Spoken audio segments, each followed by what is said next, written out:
থেকে প্রমাণ করতে হবে, ঠিক কিনা বলেন? পরীক্ষা দিয়ে আপনাকে প্রমাণ করতে হবে। এবং এই পরীক্ষার ব্যাপারটা, এটা যে শুধু আমরা সাধারণ মানুষ আমাদের জীবনে দুঃখ বিপদ পরীক্ষা এমনটা না। এই পৃথিবীর সবচেয়ে শ্রেষ্ঠ মানুষ যারা ছিলেন তাদেরকে আল্লাহ পরীক্ষা নিয়েছেন। বলেন তো এই পৃথিবীতে সবচাইতে শ্রেষ্ঠতম মানুষ কারা? সবচাইতে শ্রেষ্ঠ ভালো মানুষ কারা ছিল পৃথিবীতে? বলেন তো নবীরা। আওয়াজ করে বলেন তো কারা? তো বলেন তো নবীদের জীবনে পরীক্ষা ছিল কি ছিল না? হ্যাঁ ছিল। বেশি না কম? বিষ্ণু ইসলামকে জিজ্ঞাসা করা হলো, আইয়ুন নাসি আশাদ্দু বালাআন ইয়া রাসূলুল্লাহ, হে আল্লাহর রাসূল, এই পৃথিবীতে কাদের জীবনে পরীক্ষা বেশি? বিষ্ণু ইসলাম বললেন, আল আম্বিয়া, নবীদের জীবন। আল আম্বিয়া সুম্মাল আমসাল ফাল আমসাল, সবচাইতে জীবনে পরীক্ষার সম্মুখীন সবচাইতে বেশি হয়েছে নবীরা। তারপরে নবীদের পরবর্তী অবস্থান যাদের, সিদ্দিকিন যারা, সোহাদা যারা, সলিহিন যারা, আল্লাহওয়ালা যারা, তাদের জীবনে পরীক্ষা বেশি। ইউবতালার রাজুলু আলা হাসাবি দীনি, ব্যক্তির দিনদারি যত বেশি তার জীবনে আল্লাহর পরীক্ষাও তত বেশি। আপনি আল্লাহওয়ালা হবেন, আপনার জীবনে পরীক্ষাও অনেক বেশি। এজন্য ইমানদার হওয়া যেমনি মর্যাদার, ইমানদারের জীবনে পরীক্ষাও হবে অনেক বেশি। এবং পরীক্ষা যত বড়, খেয়াল রাখতে হবে, মন খারাপ করার কোনো সুযোগ নেই। পরীক্ষা যার জীবনে যত বড়, সেটাতে সফল হতে পারলে ওটার প্রতিদানও বড়। পরীক্ষা যত বড়, এটাতে সাকসেস হতে পারলে এটার রিওয়ার্ডও তত বড়। বিষ্ণু ইসলাম বলেন, ইযামুল জাযাই মাআ ইযামিল বালা, বালা যত বড় জাযাও তত বড়, প্রতিদানও তত বড়।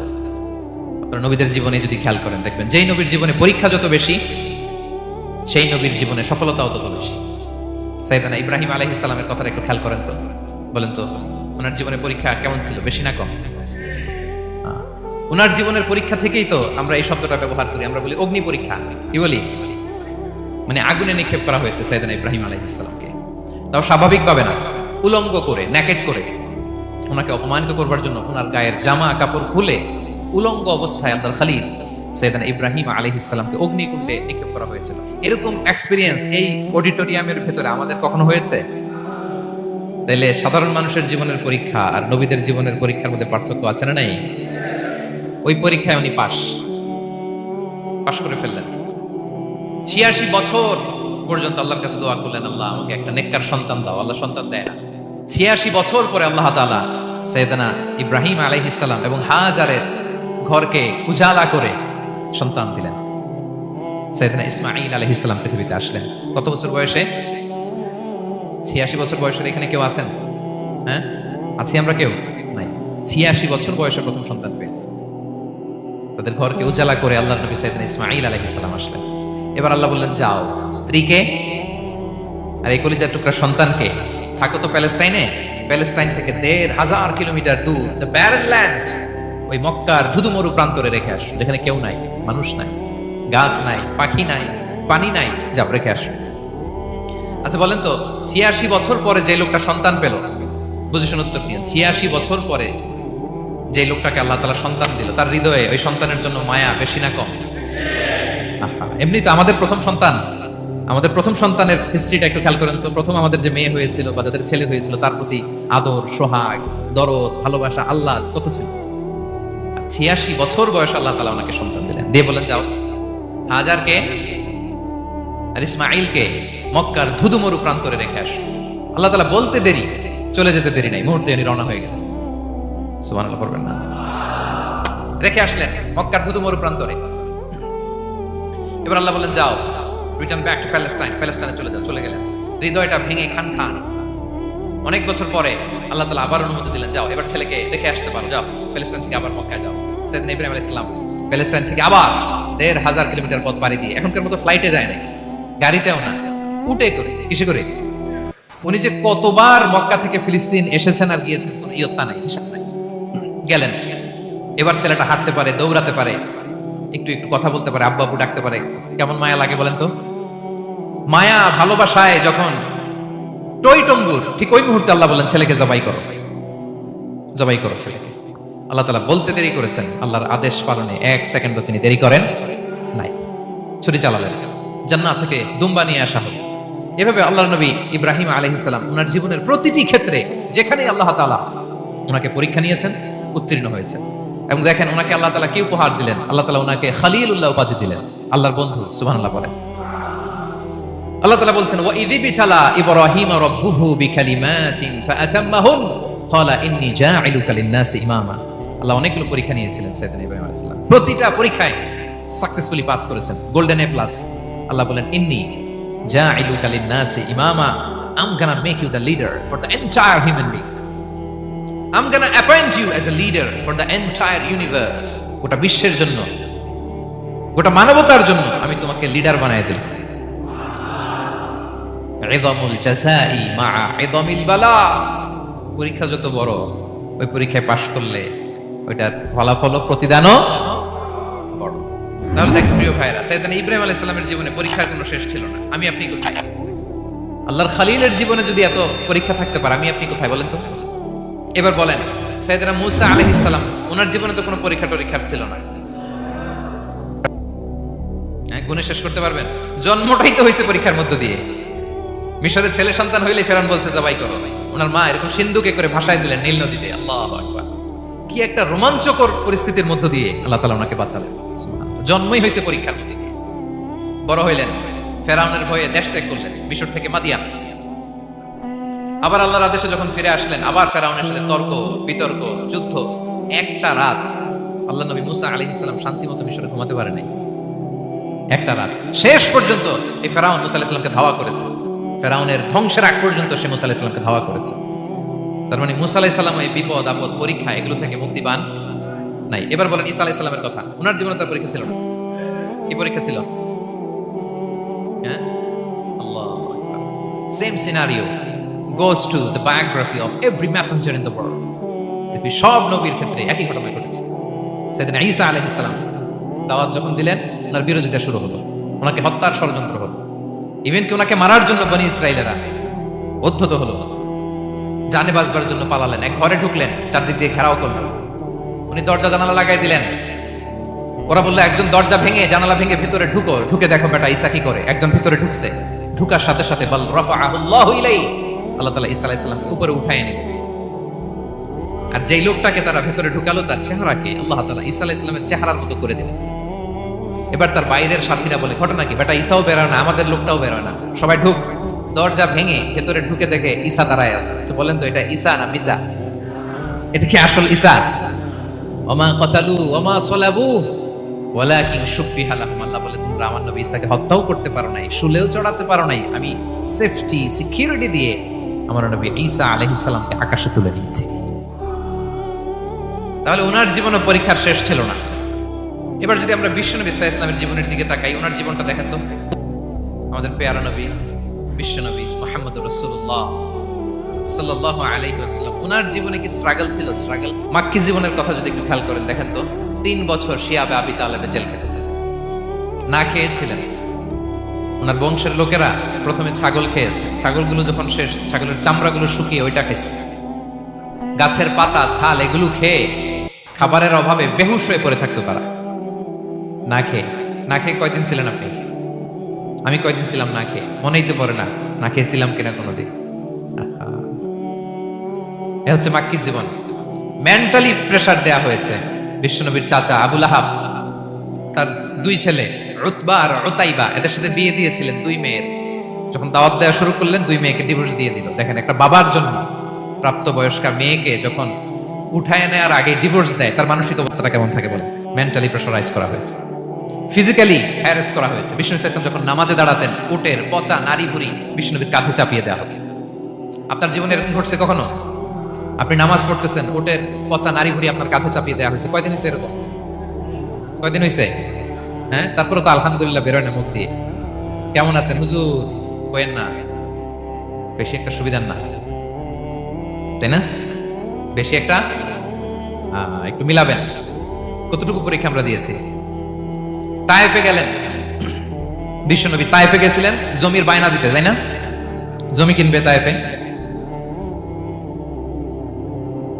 তায়েফবাসীদেরকে জাহান্নামের আগুন থেকে বাঁচাতে গিয়েছিলেন, নিজের জন্য না। সেখানে তায়েফের ছেলেরা পাথর মেরেছে বিষ্ণু ইসলামের গায়ে। এত শুভ্র দেহ ছিল, চেহারা ছিল, বিষ্ণুবীর গা দিয়ে ঝরঝর করে রক্ত ঝরেছে।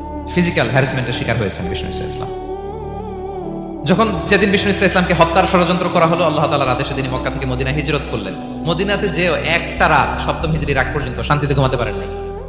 3 দিকে 3 ইহুদি বসতি, বনু কাইনুকা, বনু নদীর, বনু কুরাইজা। খাওয়ার মধ্যে বিষ মিশিয়ে দেয়া হয়েছিল বিষ্ণু ইসলামের। বাজুর, খাসির বাজুর রান পছন্দ করতেন। এক ইহুদি মহিলা বিষ্ণু ইসলামের ওই রানের মধ্যে বিষ মিশিয়ে দিয়েছিল। ওই বিষের যন্ত্রণায় মৃত্যুর আগ পর্যন্ত বিষ্ণুনবী কাতরাতেন এবং উনি ইন্তেকালের সময় ওই বিষের ব্যথা যন্ত্রণাতে ইন্তেকাল করেছেন। বিষ্ণুনবীর ইন্তেকালটা শাহাদাতের ইন্তেকাল ছিল। বিষ্ণু ইসলাম বলেছেন, ওই যে খাইবার এলাকার ওই মহিলা যে আমার খাবারে বিষ মিশিয়েছিল, সেই বিষের যন্ত্রণা, বেদনা, কষ্ট আমি অনুভব করছি। খেয়ে না খেয়ে দিন প্রচারের কাজে নিজেকে দিয়েছ বিলিয়ে, তায়েফের কাফিরেরা চিনল না সে আলো, দুষ্ট ছেলেদের পিছু দিল লেলিয়ে, পাথরের আঘাতে ক্ষত বিক্ষত হয়ে সারা শরীর থেকে রক্ত ঝরে। হে রাসূল তোমাকে ভুলি আমি কেমন করে, হে রাসূল তোমাকে ভুলি আমি কেমন করে। হাজার ব্যথা বেদনার পরে ফিরে আসনি তুমি আপন ঘরে, দিনের আলো তুমি ছড়িয়ে দিতে চলে গেলে মদিনায় মক্কা ছেড়ে। হে রাসূল তোমাকে ভুলি আমি কেমন করে, হে রাসূল তোমাকে ভুলি আমি কেমন করে। ঠিক না বলেন? একটা রাত শান্তিতে, শান্তির ঘুম তিনি দিতে পারেন নাই। প্রিয় ভাইরা, তাহলে আমরা কি বুঝলাম? বিশ্বনবীর জীবনে পরীক্ষা ছিল কি ছিল না? আমাদের উপায় আছে? আমরা বাঁচতে পারবো এই বিপদ আপদ পরীক্ষা ঝঞ্ঝাল থেকে? বাঁচতে চাইলেও বাঁচতে পারবো? পারবো না। ইমাম মালিক আলাইহি রাহমা নাম শুনেছেন? ইমাম মালিক, ওনার জ্ঞান থেকে লাখো লাখো মানুষ উপকৃত হয়েছে, কোটি কোটি মানুষ উপকৃত হয়েছে। মদিনার রাস্তায় রশি দিয়ে ওনাকে টেনে হিচড়ে এক এলাকা থেকে আরেক এলাকায় নিত সালেম বাদশাহ। ইমাম মালিক আলাইহি রাহমা। ইমাম আহমদ ইবনে হাম্বল, উনাকে বেত্রাঘাত করা হতো, চাবুক দিয়ে পেটানো হতো। আমাদের মাযহাবের ইমাম আল ইমাম আল আযম আবু হানিফা আলাইহি রাহমা, উনাকে কারাবন্দী করা হয়েছিল। তার মানে দেখেন, যত বড় বড় স্কলার, যত বড় বড় মাশায়েখ, এমনকি আম্বিয়া আলাইহিস সালাম, উনারাও পরীক্ষা বিপদ আপদ থেকে রেহাই পান। পাইছে? তাহলে আপনি আর আমি পাবো? বলেন তো। তাহলে এটা আমাদের ব্রেইনে গেঁথে নিতে হবে যে জীবন মানেই এখানে বিপদ থাকবে, পরীক্ষা থাকবে, স্ট্রাগল করে করে আমাকে আগাতে হবে। কেউ আমার জন্য রেড কার্পেট বিছিয়ে রাখবে না। এই জীবনটা বড় জটিল। This is life, how it's design. এভাবেই পৃথিবীকে ডিজাইন করা হয়েছে। এখানে বিপদ আছে, কষ্ট আছে। এই পরীক্ষা দিয়ে দিয়ে আপনাকে উত্তীর্ণ হতে হবে। বুঝতে পেরেছেন প্রিয় ভাই? নাও দ্য কোশ্চেন আরাইজ, এখন প্রশ্ন হচ্ছে, কেন আল্লাহ এই পরীক্ষা নেন? কেন? আল্লাহ তাআলা সূরা মুলকে বলেছেন, এই পৃথিবী সাজানোর, এই জীবন মৃত্যুর এই খেলা, এর উদ্দেশ্যটাকে আল্লাহ তাআলা স্পষ্ট করে বলেছেন, আল্লাযী খালাকাল মাউতা ওয়াল হায়াতা লিয়াবলুয়াকুম আইয়ুকুম আহসানু আমালা। জীবন মৃত্যু দিয়ে তোমাদের জীবনকে সাজানো হয়েছে এজন্য, যাতে করে তিনি তোমাদের পরীক্ষা করতে পারেন। কি করতে পারেন? তোমাদের মধ্যে কে সৎকর্মে অগ্রগামী, কে কাজে ভালো, আমলে ভালো, এটা দেখার জন্য। বেসিকলি আল্লাহর দেখার প্রয়োজন নাই, আমাদেরকে দেখানোর জন্য এই পরীক্ষার আয়োজন। আমি ভালো করবো না খারাপ করবো এটা আল্লাহ জানে না? তোমার পরীক্ষা করা লাগে কেন? কথা বলেন। আমি জান্নাতি না জাহান্নামী এটা আল্লাহ জানেন না? বেসিকলি আমাদেরকে জানানোর জন্য এই পরীক্ষার আয়োজন। কাদেরকে জানানোর জন্য? মানে তুমি জেনে যাও তুমি জান্নাতি না জাহান্নামী। আমি ভালো করেই জানি। একটা ছোট্ট উদাহরণ দিলে বুঝতে পারবেন প্রিয় ভাইরা। ধরেন আল্লাহ তাআলা দুইজনকে সৃষ্টি করলেন। উদাহরণস্বরূপ, একজনের নাম আব্দুল্লাহ, আরেকজনের নাম আব্দুর রহমান। সৃষ্টির পরে আব্দুল্লাহকে বললেন, আব্দুল্লাহ, আমি জানি তুমি পৃথিবীতে 50 বছর হায়াত পাইতা, খুব ভালো কাজ করতে, তুমি দুনিয়াতে অনেক ভালো কাজ করতে, এটা আমি আগেই জানি, আমার অসীম জ্ঞান বলে আমি আগে থেকেই জানি। তো যাও, তোমার এইমাত্র সৃষ্টি করলাম, যাও তুমি জান্নাতে ঢুকে যাও, কারণ আমি জানি তুমি জান্নাতি হবে।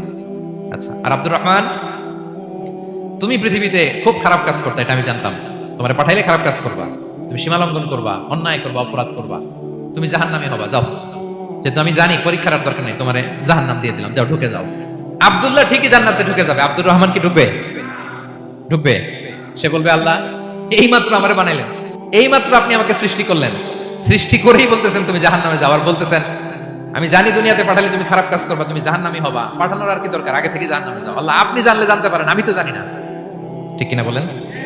সে বলবে না আল্লাহ আপনি ভুল বলতেছেন, এই দুনিয়াতে পাঠাইলে আমি খুব ভালো কাজ করতাম, আমি সীমা লঙ্ঘন করতাম না, নামাজ পড়তাম, রোজা রাখতাম, হজ করতাম, যাকাত দিতাম, সাদাকা করতাম, চ্যারিটি করতাম, জনকল্যাণকর সব ভালো কাজগুলো আল্লাহ আমি করতাম। এজন্য আল্লাহ তাআলা পরীক্ষার আয়োজন করেছেন, যাতে করে তুমি জেনে যাও যে পৃথিবীতে তুমি কি করেছো।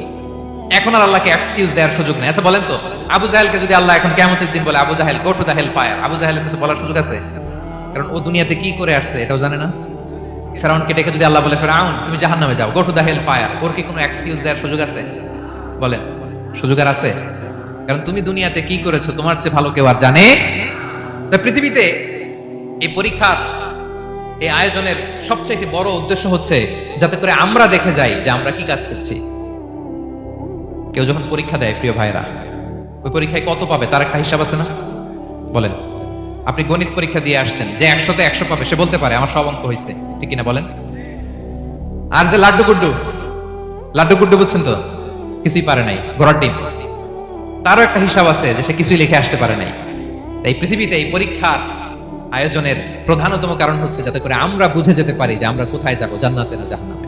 প্রিয় সুধী, এ পর্যায়ে আমরা জানবো এই যে পরীক্ষা আল্লাহ তাআলা নিচ্ছেন আমাদেরকে, এই পরীক্ষায় সফল হওয়ার মূল মন্ত্র কি।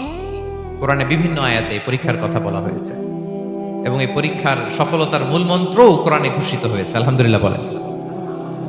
যে আয়াত দিয়ে আমি শুরু করেছি এই আয়াতে আল্লাহ তাআলা বলেছেন ওয়াবাশশিরিস সাবিরিন, নবী হে ধৈর্যশীলদেরকে আপনি সুসংবাদ দিন, ধৈর্যশীলদেরকে সুসংবাদ দিন। তার মানে বিপদে ধৈর্য ধারণ করতে হবে প্রিয় ভাইরা। ইন্নামাস সাবরু ইনদা সাদামাতিল উলা, বিপদে আমরা অনেক সময় প্যানিক হয়ে যাই, অস্থির হয়ে যাই, কি করব, হতাশ না।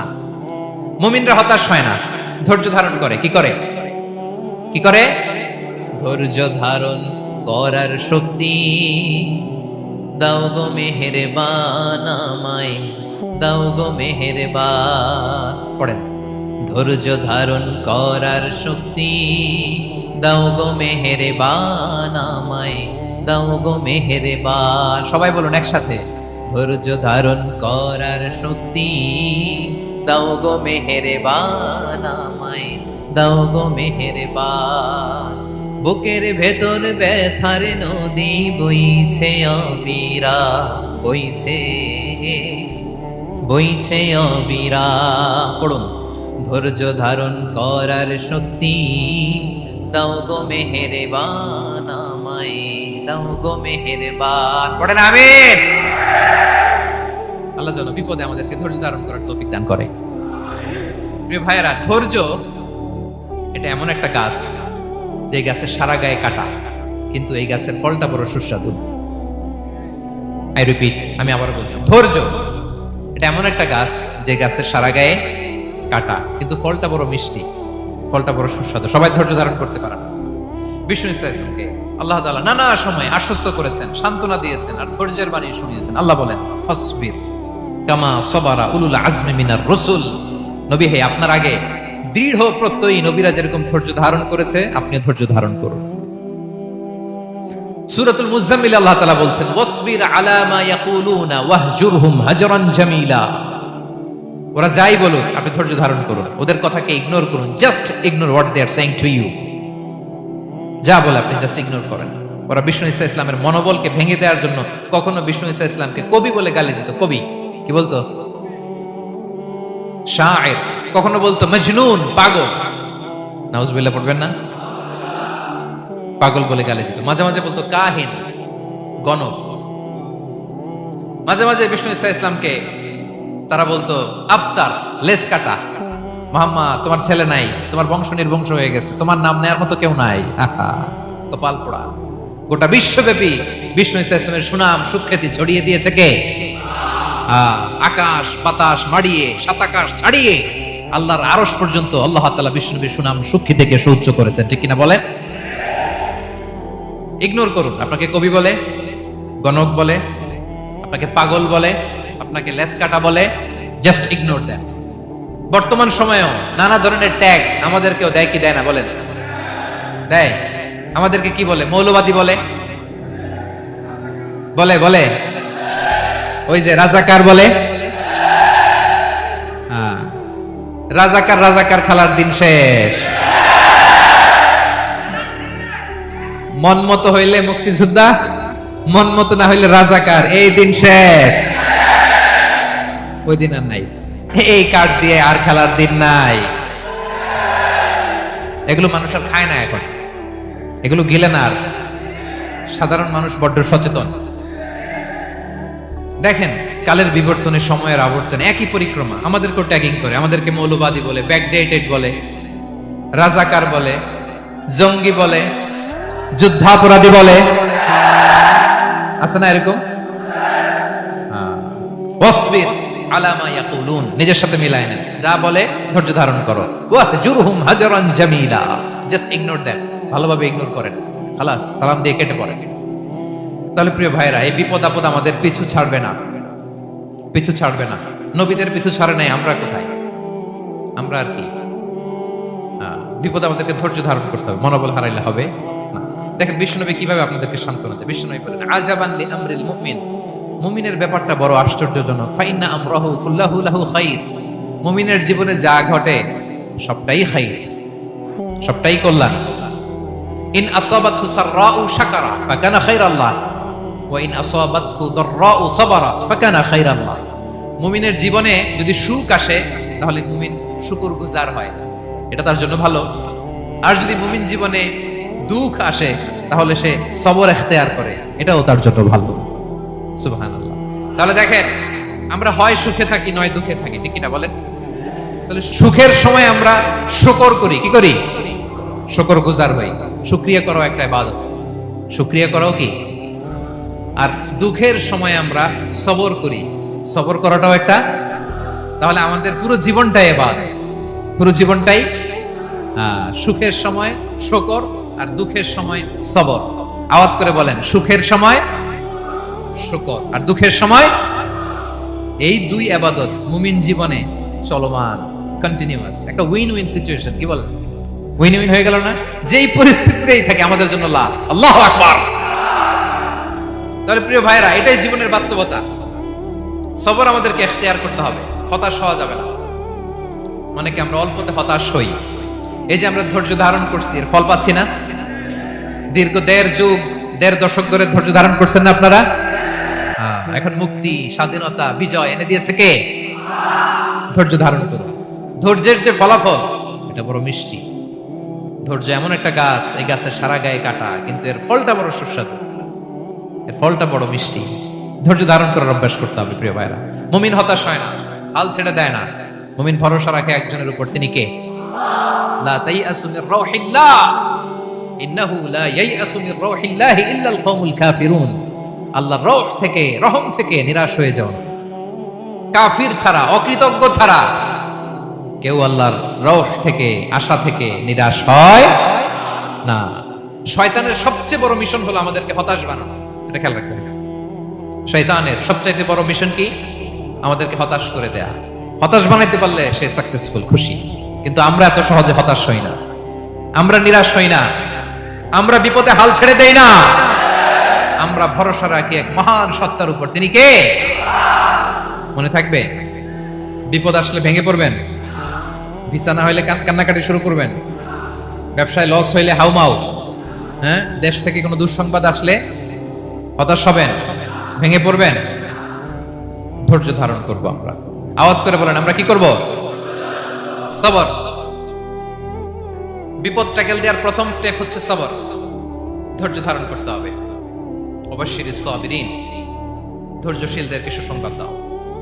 বিপদ থেকে বাঁচার দ্বিতীয় স্টেপ হচ্ছে এই বিপদ থেকে উত্তরণের চেষ্টা করতে হবে, কন্টিনিউয়াস প্রচেষ্টা চালিয়ে যেতে হবে। ওয়াল্লাযীনা জাহাদু ফিনা লানাহদিয়ান্নাহুম সুবুলানা, যারা আমার রাস্তায় চেষ্টা করে, প্রচেষ্টা করে, স্ট্রাগল করে, তাদেরকে আমি পথ দেখিয়ে দেই, সুবুল দেখিয়ে দেই, ওয়ে আউট দেখাই দেই, এক্সিট দেখাই দেই। কোথাও আটকাবেন না আপনি, আপনাকে এক্সিট দেখাই দিবে কে? মালয়েশিয়াতে কেলুয়ার বলে না? কেলুয়ার কি বলে চিনেন? কেলুয়ার মানে কি? এক্সিট। এক্সিট পেয়ে যাবেন, আটকাবেন না আপনি জীবনে কোথাও। 3 নাম্বার, আল্লাহর উপর তাওয়াক্কুল করতে হবে বিপদ আসলে। ওমাইয়া তাওয়াক্কাল আলাল্লাহি ফাহুয়া হাসবুহ। আল্লাহর উপর যে তাওয়াক্কুল করে আল্লাহ তার জন্য যথেষ্ট হয়ে যায়। তাহলে বিপদে প্রিয় ভাইয়ের আমরা প্যানিক হব না, ধৈর্য ধারণ করব, বিপদ থেকে উত্তরণের সর্বোচ্চ প্রচেষ্টা চালিয়ে যাব, আর ভরসা রাখবো একজনের উপর, তিনি কে? আর বিপদ আসলে এটাকে নেগেটিভলি নেবেন না সবসময়। বিপদ আপদ এটা অনেক পজিটিভ ভালো জিনিস আমাদের জীবনে বয়ে নিয়ে আসে। শাইখুল ইসলাম ইবনু তাইমিয়া আলাইহি রাহমা উনি বলতেন, খুব দামি কথা, খুব হেভি ওয়েট কথা, মনোযোগ দিয়ে শুনুন। তিনি বলতেন, যে নেয়ামত তোমাকে আল্লাহ থেকে দূরে সরায়, ওই নেয়ামতের চেয়ে বিপদ ভালো যে বিপদ তোমাকে আল্লাহর দিকে ধাবিত করে। আই রিপিট, আমি আবারও বলি, যে নাজ নেয়ামত তোমাকে আল্লাহ থেকে দূরে সরিয়ে দেয়, সে নাজ নেয়ামতের চেয়ে ওই বিপদ আপদ ভালো যে বিপদ আপদ তোমাকে আল্লাহর কাছে টেনে দেয়। তাহলে বিপদ আপদ আসলে আপনি হতাশ হবেন? আর কখনো দুঃখ করবেন? মোয়ারের ভাইয়েরা, আর মন খারাপ করবেন? আপনি খেয়াল করে দেখেন, বিপদ আসলে আমরা আল্লাহরে ডাকি বেশি। যখন অসুস্থ আপনি খেয়াল করেন তো, আল্লাহ আল্লাহ তুমি ছাড়া বাঁচানোর কেউ নাই, আল্লাহ আল্লাহ তুমি হেফাজত করো, আল্লাহ তুমি সুস্থ করে দাও। যখন লাইফ থ্রেট, দেখেন আপনি গুম হয়ে যেতে পারেন, আপনার কারাবন্দী করতে পারে, এরকম একটা বিপদের মধ্যে আছেন, তখন খেয়াল করেন তো আল্লাহর সাথে আপনার কানেক্টিভিটি, রিলেশনশিপটা কতটা ডেভেলপ হয়। কারণ বিপদে পড়লে আমরা আল্লাহরে ডাকি বেশি। তাহলে বিপদ আপদেরও কিছু পজিটিভ সাইড বা দিক আমাদের জীবনে আছে না নাই? অনেক পজিটিভ দিক আছে, কয়েকটা শেয়ার করি। এক নাম্বার পজিটিভ সাইড তো বললাম, ইমাম ইবনু তাইমিয়া যেটা বললেন। এরপরে হচ্ছে মাঝে মাঝে আল্লাহ তাআলা আমাদের মর্যাদাকে আপগ্রেড করতে চায়, এলিভেট করতে চায়। আপনি ধরেন কোন একটা এয়ারলাইন্সের রেগুলার প্যাসেঞ্জার টিকিট কাটেন, মাঝে মাঝে হঠাৎ করে দেখবেন কাউন্টারে গেলে তারা বলে, you are upgraded to business class, অথবা you are upgraded to first class. যেহেতু রেগুলার প্যাসেঞ্জার, অনেক মাইলস জমা হয়েছে, আপগ্রেড করে দেয়।